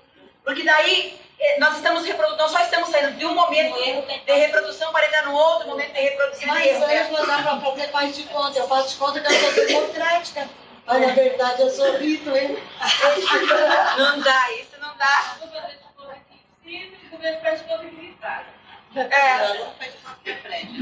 E aí a gente faz de conta que é feliz também. Ai, se desse, né? Mas não é assim. E depois eu penso assim, a escola também não pode ser permissiva. Eu acho que o pior tipo, eu juro pra vocês que eu penso bem isso. É melhor você ser autoritário do que você ser permissivo. Porque ser permissivo é uma perversão enorme. Né? Tanto faz como tanto fez. Não. Né? Então vamos tentar ser democráticos. Para ser democráticos, a gente tem que fazer isso. Conversar com todos, ouvir a opinião de todos e construir juntos. E saindo do grupo, sair o melhor possível. Quando é construído pelo grupo, sai o melhor possível daquele grupo. Porque está vivendo tudo, está apropriando-se dos diferentes momentos de todos, somando, né, construindo e saindo o resultado. Não sei, vê se que é o mais adequado. Né? De uma maneira que eu achei assim, para trazer o pai para dentro da escola, porque depois do tempo preparatório, quando meu filho estava para o aluno, os pais vieram, sentaram no chão, fizeram aviãozinho, saltaram avião desse parque. Cada um queria saber qual era o avião, o pai sabia mais. Quando foi saindo, aí foi que nós fomos começar a trabalhar com o ar do avião. Quando foi saindo, o pai olhou para mim e disse: professor, quando for ensinar pipa, me chame novamente. Inclusive, no meu planejamento era pipoca o Pedro. Eu modifiquei tudo para botar pipa. E mais olha, esses pais. Eles foram para a escola, fizeram pipa com os meninos. Olha, e com isso, ele dá opinião, tudo que eu conseguia. Sempre tem um, né? Eu não posso assim. Mas eu trouxe aqui meu filho mais velho para fazer a pipa. Falei, não, cedo. E deu reunião, deu isso. Às vezes não podia ir, tem que entender. Mas trazia um representante. Mas não modificaram, sabe? Eu que não posso, você sabe o que eu sei. Mas trouxe um filho mais velho. Olha isso pode. Isso é o máximo de integração, né? Eu vivi uma experiência esse ano. Nós fomos trabalhar com as crianças brincadeiras. E nós percebemos que as crianças não sabem brincar. Então, se a criança chegar na escola sem saber brincar e pensar, meu Deus, essas mães não estão brincando com essas crianças. Mas elas devem ter brincado. Será que elas brincaram? Será que elas não brincaram? Então eu mandei uma perguntinha para elas em casa. Eu sempre mando bilhetes para elas, né? Eu me comunico bastante com as... Aí eu mandei um bilhetinho assim. E às vezes, normalmente os pedidos são pedidos, são orientações, ou são, né, convocações, essas coisas. Dessa vez eu mandei um bilhete diferente. Mamãe do fulano, pois mamãe aí, tracinho e o nome da criança. Mamãe do fulano. Do que você mais gostava de brincar quando era pequenininha? Aí pus hipótese 1, 2 e 3. 1, 2 e 3. E elas escreveram que gostavam de brincar de pular corda, gostavam de brincar de amarelinha, gostavam de brincar de casinha, gostavam de brincar de escolinha, gostavam de brincar... Apareciam as brincadeiras que elas mais gostavam. E eu querendo que essa meninada aprendesse a brincar na hora do recreio, principalmente, porque olha, a hora do recreio lá era corre, e brincar nada. Não sabiam brincar, né? Punha um brinquedo, punha uma bola, não tal de um chutar, mas era canela de uma, outra bola do outro, grito, é um horror, é uma coisa assim. Estava nesse nível das brincadeiras na hora do recreio. Aí eu fiz um levantamento das brincadeiras que as mães mandaram. Eu falei, eu vou convidar as mães agora para virem na escola brincar dessas brincadeiras, mostrar para as crianças as brincadeiras. E, quer dizer, elas vão brincar, mostrar para as crianças do que gostavam de brincar e ensinar as crianças a brincar essas brincadeiras nessa interação. Então, mandei um bilhetinho para elas que no sábado eu queria muito que elas viessem brincar na escola. E justifiquei por que disso, né? E convidei que viessem. E disse assim, que nós teríamos um momento especial e que viesse com a criança. E aí eu oportunizei dentro da escola diferentes momentos daqueles que elas falaram lá. Então, a brincadeira da escolinha, e aí as professoras, né, muitas delas já ficaram sentadinhas como alunos. A mãe chegava e elas estavam sabendo o que era da escolinha, ou então até perguntavam, né? E lá ficava, vamos ver tal, na mãe e tal, e para ela brincar de escolinha. A outra gostava de brincar de amarelinha, então foi feita amarelinha. A outra gostava de pular corda. Então elas foram se integrando entre elas e brincando junto com as crianças. Então daqui a pouco eu vi a mãe, mas assim e tal, e brincando, uma brincadeira, outra brincadeira. O que aconteceu com isso? Primeiro, as crianças puderam... Bom, uma experiência incrível de integração entre as mães e as crianças e entre elas mesmas, né? E entre elas e a escola. Porque roupa aquele tabu, professora, ou não sei o quê, aquela coisa daquele medo, né? Um ressentimento que existe entre escola e família, né? Depois, as consequências disso, o que a gente observou no dia a dia do funcionamento da escola. As crianças, na segunda-feira seguinte, elas chegaram na escola e o que elas fizeram, gente? Elas foram buscar as brincadeiras que as mães brincaram com elas. Foram brincar de amarelinha, foram brincar de... Cadê a corda? Foram brincar de pular corda, foram brincar de passa-anel, foram brincar... As mães brincaram de esconde-esconde. Coisa mais bonitinha, sabe? E eu não sei, algumas pessoas, né, algumas crianças, algumas até contaram, de que as crianças passaram para os irmãos de casa, que as mães chegaram a brincar com eles em casa. Quer dizer, isso é a mesma coisa que você fez lá, é promover interação, promover relação, trazer para dentro, convidar, né? E organizar essa relação com papéis, lugares de como fica gostoso, né? Então pensem lá, a gente tem que inventar moda, né? Tem os bilhetes que manda para tudo do computador? Não, nem sempre. É tudo do computador. Ai, eu desivida, não aguento mais. Antes a Lili chega a bola, né? Ai, é verdade. Tá ganhando do gaúcho. Se agarra, luta, projeta, busca. E nós já temos um computador, mas os meus bilhetes, Emília, a maioria das vezes vão manuscritos, sabia? Eu gosto de escrever atrás, mas com a minha letra. E assinar o meu nome. Então, mesmo que vá aquele no impresso, eu vou lá e ponho o meu nome. Mas eu gosto de pegar o caderno de recados deles e pôr, assim, escrever. Né? E sempre chamá-las pelo nome. E os pais também, né, chamavam pelo... esqueci de contar isso. E depois os pais vieram queixar. Não todos, porque a maioria que vem é mãe mesmo, né, na escola. Os pais vieram queixar quando é que eles poderiam chegar na escola para brincar. Porque eles também sabiam brincar. Mas achei um amor, né? Aí quando chegou na época do Dia dos Pais, aí tinha que ter um motivo, né? Porque achava um motivo, Dia dos Pais, nós colocamos à disposição deles assim, o filho tinha que trazer um martelo para a escola. Gente, foi um drama isso. Porque o meu maior medo era que eles pegassem o martelo e dessem um no outro, né? Tem um psicótico no meio, às vezes é perigoso.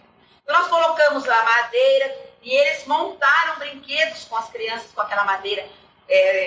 Eu fui essas coisas de resto de madeira, né? E peguei tabuinhos de diferentes tamanhos e tal. Então cada um montou um brinquedo pro filho na escola, junto com o filho.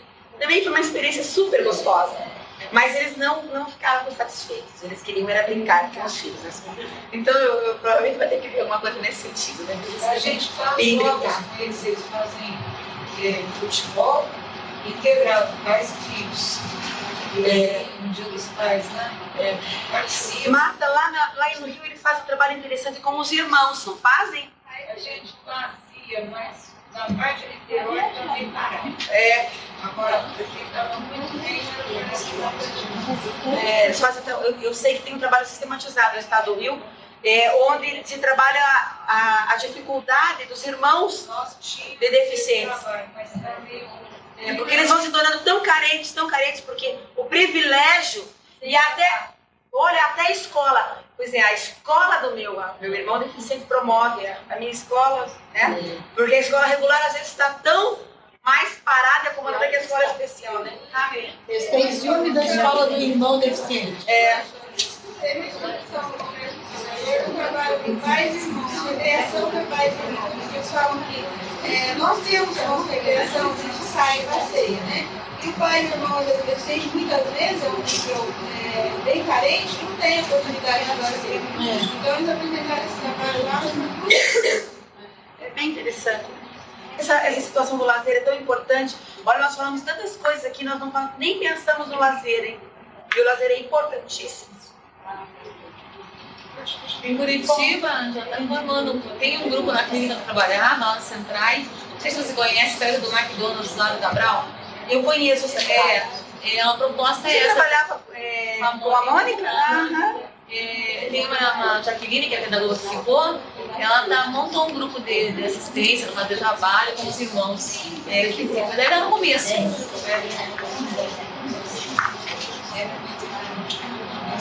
Bom, gente, eu queria ver com vocês, na página 105, eu nem acho que é uma coisa tão simplesinha, mas que também não pode ser esquecida. Os diferentes momentos da sala de aula, os diferentes momentos que o professor não pode esquecer e passar por alguns momentos importantes do dia.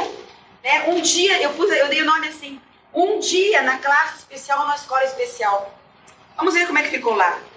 Para que o professor atinja seus objetivos, é necessário que ele tenha esquematizado passos para o encaminhamento de sua aula. Então, ele tem organizado mentalmente, né, como é que vai funcionar o dia da sua aula. Como sugestão, enumeramos alguns momentos importantes para um dia na sala de aula. Primeiro, vejam como vocês percebem isso e vamos levantar a discussão depois, tá? Se for necessário. O professor tem seu plano organizado, ele vai chegar com o plano organizado. E os materiais que ele vai utilizar já vão estar separados. Segundo, o professor vai receber seus alunos. Esse momento de entrada, ele é determinante. Vocês já tiveram a oportunidade de serem recebidos? Eu vou colocar a situação, ó. Você bate na casa da pessoa, a pessoa abre a porta, ela diz: oi, tudo bem? Ah, você veio hoje aqui em casa. A vontade, ó, sai correndo. E a diferença que é quando você bate, a pessoa: ai, nossa, que saudade, que bom. Eu traduzo a mesma coisa, gente, para a sala de aula. Mas não é verdade? A criança chega, o professor diz: já chegou. Ele não diz, ele pensa: já chegou. Oi, vamos entrando. Tá melhorzinho hoje. Ah, não. Esse momento marca o dia, né? Que a vontade é de ir embora. Agora diz: chegou, né? Tá atrasadinho, né, fulano? Essa disposição, esse convite, esse recebimento. E quando também se define assim, logo que ele chega, faz todo o horário dele.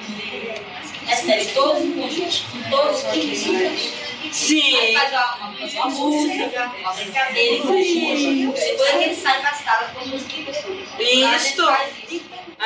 Também é possível, né? À tarde é gostoso assim. De manhã é que já é mais complicado, né? Bom, para vocês não é, para vocês mais de cima não é. Para nós lá de baixo já é. Porque de manhã cedo é tão frio e tão escuro. Gente, é noite. Então o que acontece? A criançada fica lá fora. Então eles vão chegando e eles vão entrando, né? Aí eu vejo cada região diferente, né? Hora do calendário. Vamos lá. Depois é a hora de situar essa criança no tempo e no espaço, tá? Então você vai oportunizar da forma que você quiser. É o calendário, a noção do tempo. Mas vai situar essa criança no tempo e no espaço. Que dia é? O dia da semana? O que veio antes? O que vem depois? Como é que vai ser amanhã? Tá. Acabou a tua fita? Queimou a tua lâmpada? Não. Deu. Nossa, agora... Depois, a hora da novidade. É importante que eles troquem aqui, porque senão... A aula inteira. Vou mesmo. Olha, gente, se vocês não oportunizarem que as crianças conversem entre elas, depois elas vão querer ficar contando.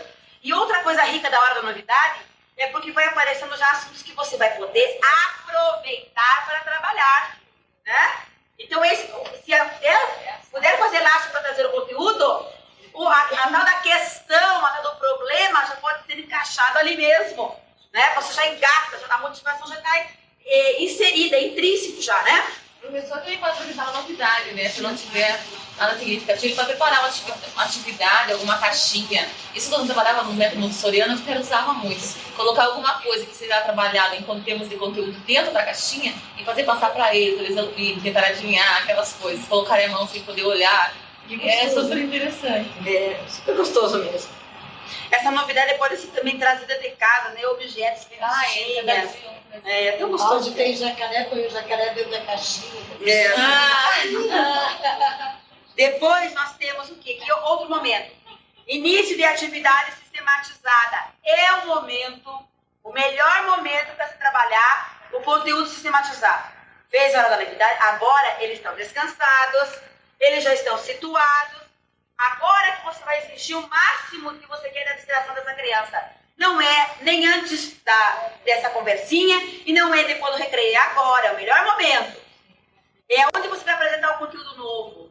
É onde você vai explorar o máximo que você quer dessa criança em termos do cognitivo. É aí. Depois, vem a hora da higiene. Pode ser aí, pode ser no final, né? Mas pensar no momento dos cuidados com o corpo. A hora do lanche. A hora livre. A criança precisa ter um momento, eu penso assim, no recreio, eu tenho questões com relação a recreio dirigido. Porque senão a criança, ela sempre está em situações onde um adulto está coordenando e ela não aprende a se organizar. Então eu penso que o recreio tem que deixar que elas promovam interações livres. Só um professor, Acho que tem que ficar alguém Cuidando.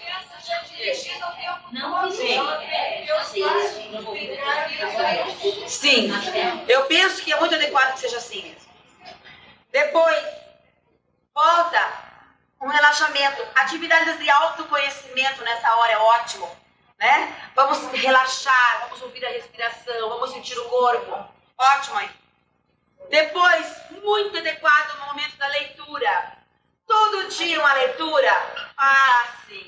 O contar histórias não pode ser deixado. Eu penso que todo dia uma leitura. Ou na sala, ou na biblioteca, ou o material da pesquisa que foi feito. Pensar na leitura. No caso do moderador, quem é o professor? Sim, mas aqui sempre o professor. O professor vai conduzir uma leitura. Hora da leitura. Não. É a troca mesmo, é a leitura, né, que você faz com a criança. Depois, gente, a hora da atividade recreativa dirigida. Individualmente ou em grupo. Nessa atividade recreativa dirigida, você também vai trabalhar conteúdo. Mas aí, já exigindo da criança um outro momento de permanência de atenção. Porque ela claro que já está cansada, né? Então é ótimo para atividades de grupo aqui. Esse é um momento propício para atividades de grupo. Depois, preparar para a saída. Aí eu dou sugestões ali, que as atividades podem ser demarcadas por músicas, que o horário de aulas, os horários todos de aulas especiais, educação física, os atendimentos tem que estar demarcados. Então, mais ou menos isso seria uma sequência. Tá? Estão tudo meio cansados já, né? Pois eu tô vendo a carinha de vocês. Não, pode. Vamos lá. Olha aqui, ó.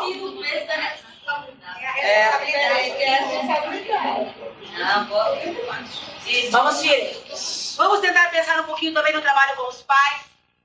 Por que é importante o trabalho com os pais? O que é importante que aconteça no trabalho com os pais? Que eles estabeleçam troca entre eles.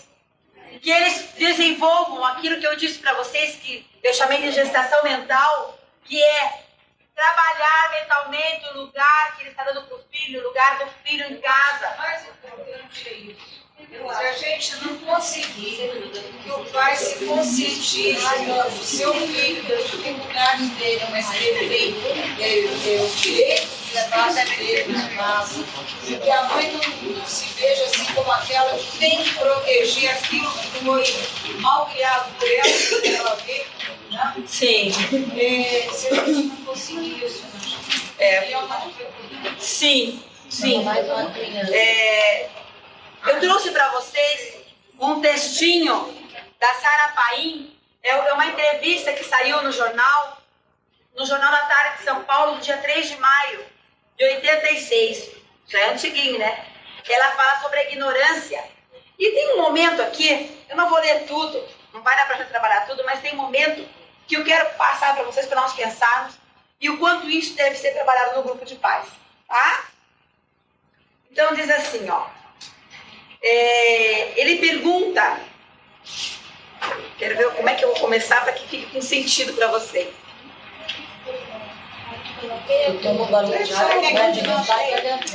Eu ler todo? Tá, eu posso ler, vamos lá. Eu vou aproveitar a luz.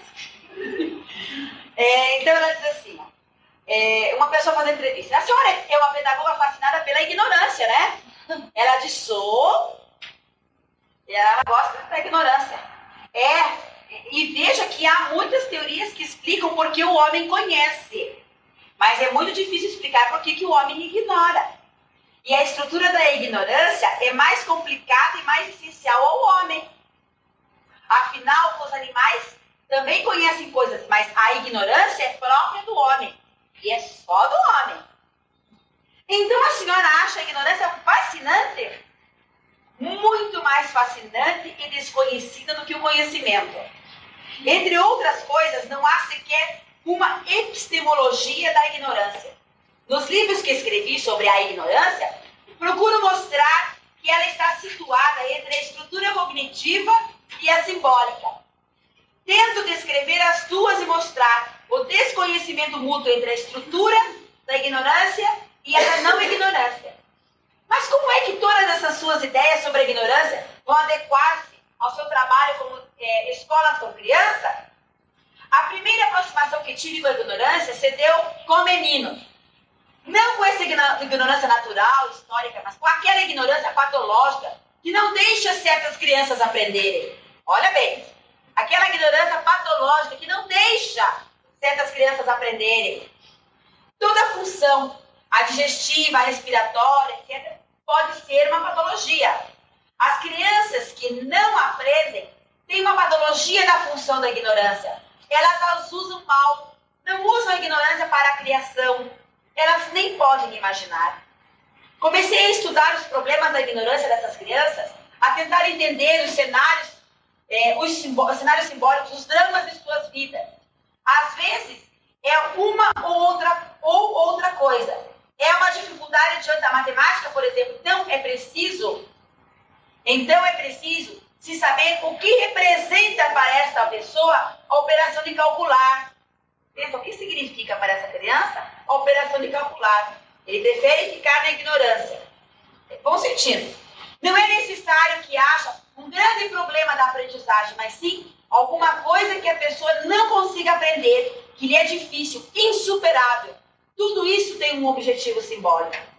Pois bem, mas qual é o pré-requisito da ignorância e do conhecimento na criança? Há muito. Mas é preciso dizer que desde que a criança nasce, já tem uma situação frente ao conhecimento. Afinal, até antes de nascer, isso existe no imaginário do pai. O pai sempre espera alguma coisa dela. E é mal esperar demais? Não. Uma criança de quem os pais não esperam nada, é nada. É um autista. Os pais têm que ter muita imaginação. Uma imaginação não rígida, flexível, que se adapte à realidade. Os pais têm que ter muita imaginação para que as crianças tenham muita imaginação. Eu vou repetir isso. Os pais têm que ter muita imaginação para que as crianças tenham muita imaginação. As crianças têm que se engaixar na imaginação do pai. E a mãe tem que olhar com muita atenção para que a criança olhe com atenção. Porque a criança olha para onde a mãe dirige o seu olhar. Vai dar um trabalho. Posso dar? Mas, ao mesmo tempo, a mãe tem que ter outros interesses. A mãe que é inteiramente fascinada pelo filho, impede o filho de crescer. Pense bem nisso. A senhora diz, num dos seus ensaios, que é doente é a criança que não teve um bom olhar dos pais? É aquele que não enganchou no olhar da mãe, mas também uma relação de dois no espelho não serve. E que tal voltarmos à questão da estrutura do conhecimento? Bom, aí, gente, eu acho que já não cabe mais. Ela vai falar sobre a estrutura do conhecimento. Por que eu trouxe isso aqui para vocês? O que remete isso aqui? A nós pensarmos. Qual será o papel do trabalho de uma pessoa que vai fazer intervenções com a família, com a mãe e com esse pai?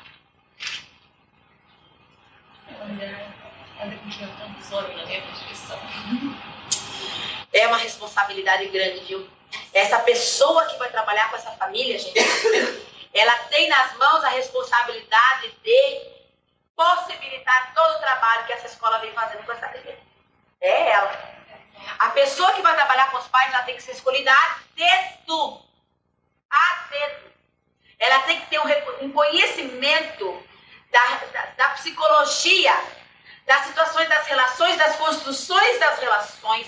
Ela tem que ser uma pessoa, ao mesmo tempo diplomática, ao mesmo tempo firme. Ela tem que ser uma pessoa que tenha jogo de cintura e uma pessoa que cative e que envolva e que, sabe o quê? Conquiste a confiança dessa família. Sim. E dessa mãe e desse pai. Sem se envolver. É difícil se envolver, sabe? É muito difícil. Nem consegue. E esse trabalho, gente, ele é importantíssimo. E nós experimentamos na escola reuniões de pais, trabalhos com eles, mandamos para eles perguntinhas do que eles gostariam para conquistar, para que eles viessem. Gente, depois que eles começam a vir, eles não param mais de vir. Se o trabalho é bom, eles não param mais de vir. E outra coisa, os homens ficam inibidos de estarem junto com as mulheres. Homem tem ideia que escola é lugar de mulher. E isso é uma coisa cultural. E é por isso que os pais não vêm na escola. Então, lá na escola, o trabalho com o pai foi feito separado e foi feito com orientação de um homem, não de uma mulher. Tá?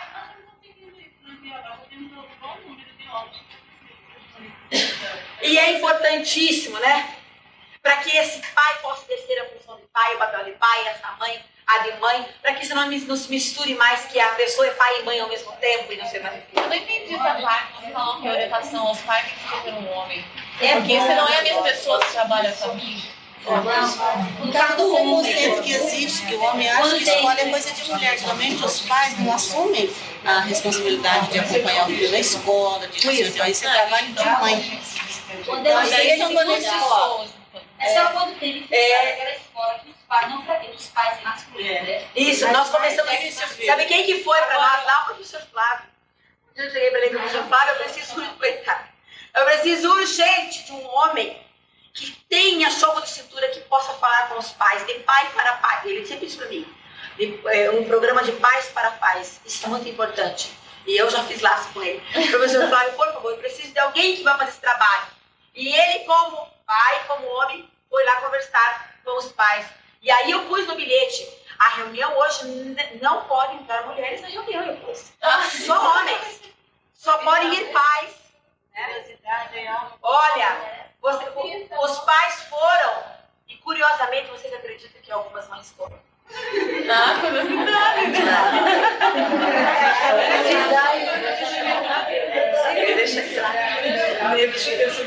curiosidade. Elas foram que pensou que eu falava mal delas, né? Agora, como conduzir a reunião de pais?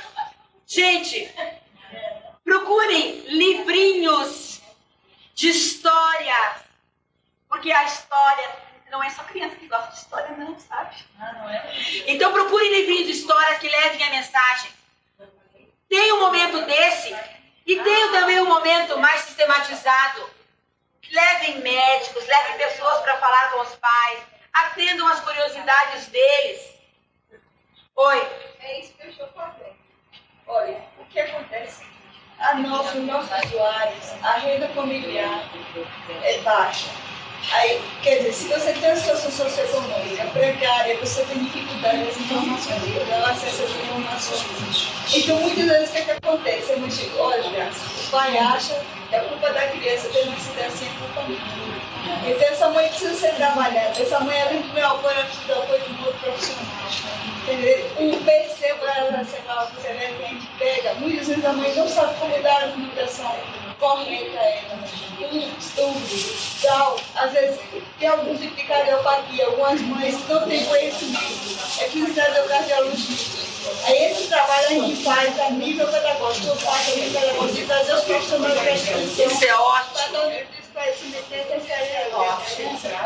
É ótimo. Sistematizar essas coisas. Foi isso que eu coloquei para você ontem, quando você falou do papel da rede social. Esse nível de parceria, esse nível de conscientização de esclarecimento que a gente tem que trazer para a instituição. Isso.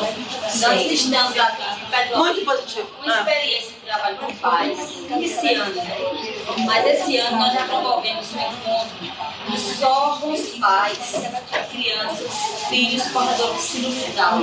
Então foi assim, foi um treinamento domingo pela manhã. Eles passaram o sábado todinho e o domingo pela manhã, que terminou com o almoço. Na hora final do almoço, nós vamos pegar os filhos deles, os deficientes, e favorecemos aquele encontro, aquele abraço, sabe? Depois que eles tenham visto toda a história da síndrome de Down, por médico, por psicólogo, por fono, todos os tempos. E como é um momento positivo, né? Aí foi lindo, lindo. Como eles gostam. E eles não esperaram repetir. É. E agora, no dia 26, nós vamos ter o segundo encontro. O primeiro encontro em convênio com o SESC, de mães portadoras. Então, 250 mulheres em Petrolina. Mães portadoras Mães de filhos portadores de todas as deficiências, não só mental. Então, a média são 250. Aí vai ser uma manhã de palestra e termina com o almoço para as 250. Porque o nível lá também é bastante baixo, o nível econômico das famílias. Eu acho que já é um grande momento que até antecedeu esse, sem saber que nós iríamos partir para um plano desse de integração, que nós envolvemos as escolas especiais, as associações de deficiência da cidade, todas estão envolvidas nesse grande encontro, que vai ser promovido no dia 26, no dia de domingo, pela manhã. E essa troca, como é muito rica, né? Essas trocas são riquíssimas. Toda vez que a gente estimula a relação e troca, a gente só nunca perde, né? Vocês conhecem essa historinha? Então, vai dar tempo, vai uns 10 minutos para ler, ela não é muito, mas é uma historinha que tá, olha, eu vou tentar passar para vocês como é que a gente pode trabalhar com as mães. Vejam como uma historinha dessas, o que pode aparecer de trabalho, tá? Então diz assim, a história de uma folha, tá? Uma fábula para todas as idades. É algo claro. Então lá vamos nós. A primavera passou e o verão também. Era uma vez uma folha que crescera muito. A parte intermediária era larga e forte, as 5 pontas eram firmes e afiladas. Surgira na primavera como um pequeno broto num galho grande, perto do topo de uma árvore alta. A folha estava cercada por centenas de outras folhas, iguais a ela. Ou pelo menos assim parecia. Mas não demorou muito para que descobrisse que não havia 2 folhas iguais, apesar de estarem na mesma árvore. Alfredo era uma folha... Era a folha mais próxima. Mário era a folha à sua direita. Clara, a linda folha por cima. Todos haviam crescido juntos. Aprenderam a dançar a brisa da primavera, a se esquentar indolentemente ao sol do verão e a se lavar na chuva fresca. Mas Daniel era o seu melhor amigo. Era a folha maior do galho e parecia que lá estava antes de qualquer outra. A folha achava que Daniel era também o mais sábio.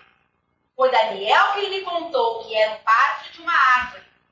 Foi Daniel quem explicou que estavam crescendo num parque público. Foi Daniel quem revelou que a árvore tinha raízes fortes, escondidas na terra lá embaixo. Foi Daniel quem falou dos passarinhos que vinham pousar no galho e cantar pela manhã. Foi Daniel quem contou sobre o sol, a lua, as estrelas, as estações. Fred adorava ser uma folha. Amava o seu galho, os amigos, o seu lugar bem alto lá no céu, o vento que o sacudia, os raios do sol que o esquentavam, a lua que o cobria, as sombras. O verão foi excepcionalmente ameno. Os dias quentes e compridos eram agradáveis e as noites suaves eram serenas e povoadas por sonhos. Muitas pessoas foram ao parque naquele verão e sentavam sob as árvores. Daniel contou à folha que proporcionar sombra era um dos propósitos das árvores. O que é um propósito? Perguntou a folha. Uma razão para existir, respondeu Daniel. Tornar as coisas mais agradáveis para os outros é uma razão para existir. Proporcionar sombra aos velhinhos que procuram escapar do calor de suas casas é uma razão para existir. Oferecer um lugar fresco onde as crianças possam brincar, abanar com as nossas folhas as pessoas que vêm fazer piqueniques, com suas toalhas quadriculadas, tudo isso são razões para existir. A folha tinha um encanto todo especial pelos velhinhos. Sentavam em silêncio na relva fresca, mal se mexiam, e quando conversavam, eram os sussurros sobre os tempos passados. As crianças também eram divertidas, embora, às vezes, abrissem buracos na casca da árvore ou nela esculpissem seus nomes. Mesmo assim, era divertido observar as crianças. Mas o verão da folha não demorou a passar. E chegou ao fim numa noite de outubro. A folha nunca sentira tanto frio. Todas as folhas estremeceram com o frio. Ficaram todas cobertas por uma camada fina de branco que no instante se derreteu e deixou-as encharcadas de orvalho faiscando ao sol. Mas, bem, foi Daniel quem explicou que haviam experimentado a primeira geada, o sinal de que era outono e que o inverno viria em breve. Quase que imediatamente toda a árvore, mais do que isso, todo o parque se transformou no esplendor do flor. Quase não restava qualquer folha verde. Alfredo se tornou de um amarelo intenso. Mário adquiriu um laranja brilhante. Clara virou de um vermelho ardente. Daniel estava púrpura. E a folha ficou vermelha, dourada e azul. Todos estavam lindos. A folha e seus amigos converteram a árvore num arco-íris. Por que ficamos com cores diferentes se estamos na mesma árvore? Perguntou a folha. Cada um de nós é diferente. Tivemos experiências diferentes. Recebemos o sol de maneira diferente. Projetamos a sombra de maneira diferente. Porque então não teríamos cores diferentes? Foi Daniel, como sempre, quem falou. E Daniel contou ainda que aquela estação maravilhosa se chamava outono. E um dia aconteceu uma coisa muito estranha. A mesma brisa que no passado os fazia dançar começou a empurrar, puxar suas árvores, quase como se estivesse zangada. Isso fez com que algumas folhas fossem arrancadas de seus galhos e levadas pela brisa, reviradas pelo ar antes de cair suavemente ao solo. Todas as folhas ficaram assustadas. O que está acontecendo? Perguntaram umas às outras aos sussurros. É isso que acontece no outono, explicou Daniel. É o momento em que as folhas mudam de casa. Algumas pessoas chamam isso de morrer. E todos nós vamos morrer? Perguntou a folha. Vamos sim, respondeu Daniel. Tudo morre. Grande ou pequeno, fraco ou forte, tudo morre. Primeiro cumprimos a nossa missão. Experimentamos o sol, a lua, o vento e a chuva. Aprendemos a pensar, a rir e depois morremos. Eu não vou morrer, exclamou a folha com determinação. Você vai, Daniel? Vou sim, quando chegar o meu momento. E quando será isso? Ninguém sabe com certeza, respondeu Daniel. A folha notou que outras folhas continuaram a cair. e pensou, deve ser o momento dela. E ela viu que algumas folhas reagiam ao vento, outras simplesmente se entregavam e caíam suavemente. Não demorou muito para que a árvore estivesse quase descida. Tenho medo de morrer, disse a folha para o Daniel. Não sei o que há lá embaixo.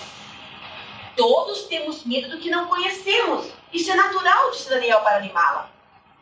Mas você não teve medo quando a primavera se transformou em verão. E também não teve medo quando o verão se transformou em outono. Eram mudanças naturais.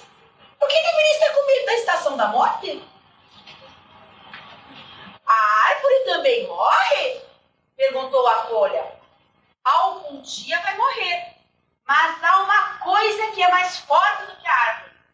É a vida. Dura eternamente. E somos todos uma parte da vida. Para onde vamos quando morremos? Ninguém sabe com certeza, é o grande mistério. Voltaremos na primavera? Talvez não, mas a vida voltará. Então qual é a razão para tudo isso? Insistiu a folha. Porque viemos para cá, se no fim teríamos que cair e morrer. Daniel respondeu do seu jeito calmo e distante. Pelo sol e pela lua. Pelos tempos felizes que passamos juntos. Pela sombra. Vou chorar.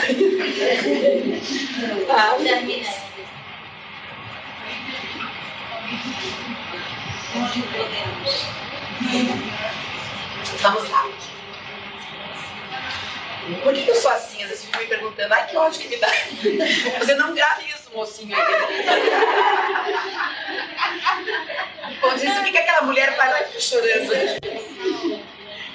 Então vamos lá. Por que a gente veio pra cá, ela? Né? Paramos aí. Aí diz assim, pelo sol e pela lua, pelos tempos felizes que passamos juntos, pela sombra, pelos velhinhos, pelas crianças, pelas folhas do outono, pelas estações. Bom, isso não é razão suficiente. Ao final daquela tarde, na claridade dourada do crepúsculo, Daniel se foi. E caiu a flutuar. Parecia sorrir quando caía. Adeus por enquanto, disse ele. E depois a folha ficou sozinha. A única que restava no seu carro. A primeira neve caiu na manhã seguinte.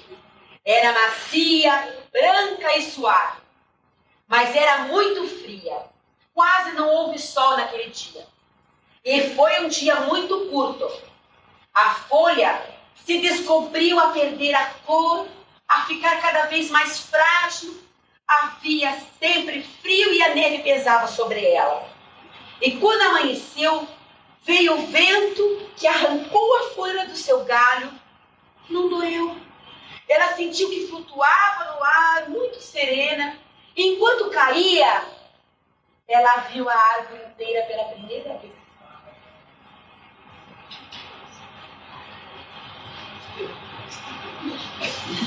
Não é possível, não tem nenhuma história. Como ela era forte, teve certeza de que a árvore viveria por muito tempo. Compreendeu que fora parte de sua vida. E isso deixou-a orgulhosa. A folha pousou no monte de neve. Estava macio, até mesmo aconchegante.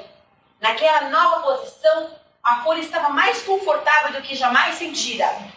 Não sabia que a primavera se seguiria ao inverno, que a neve se derreteria e viraria água. Não sabia que a folha que fora seca e aparentemente inútil se juntaria com a água e serviria para tornar a árvore mais forte.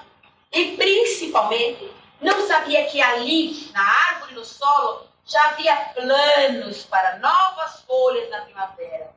E nasce o começo. Gente, sabe por que eu trouxe esse livrinho para vocês? Não era para me chorar aqui, não. Sabe por quê? Porque eu penso assim, este tipo de coisa leva a gente a pensar, olha, uma historinha dessas, leva a gente a pensar sobre tantas coisas. E o que dá para trabalhar? E a mesma coisa, não cada vez uma história. Pega a história, a mesma história e explora e constrói. Isso aqui é vida. né? E é uma forma de falar da vida que parece que gradativamente, é uma coisa que vai construindo gradativo dentro da pessoa. Ela consegue articular melhor, porque ela não se coloca de imediato naquele sofrimento. Porque as questões das mães, elas aparecem por causa desse sofrimento, por causa das suas defesas, por causa dos seus medos, por causa das suas culpas, por causa da sua história, por causa das suas frustrações, por causa das faltas que foram impostas. Não é isso? As questões delas vêm por isso. E a arrogância que aparece às vezes, a ignorância, a falta de cumplicidade, o não envolvimento, tudo isso você vê em nome da mesma coisa. E às vezes os valores vão se perdendo em nome disso também. Então propiciar esse tipo de momento com livros ricos como esse, e como tem, né? É o ideal. Para que a gente possa chegar no momento a trabalhar aquilo com ela. Que se ela olhar, essa criança também poderá olhar. É um futuro. Então não deixe em nenhum momento, em nenhuma dos programas que nós vimos aí, que a gente fica fechado em programas e técnicas e tal. Não deixe em nenhum momento de propiciar para as pessoas relações humanas, gente.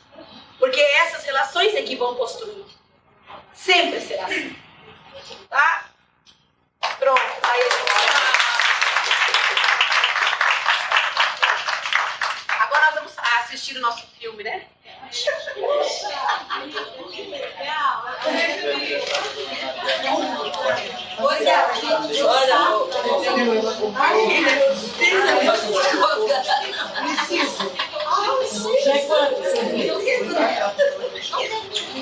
Depende, né?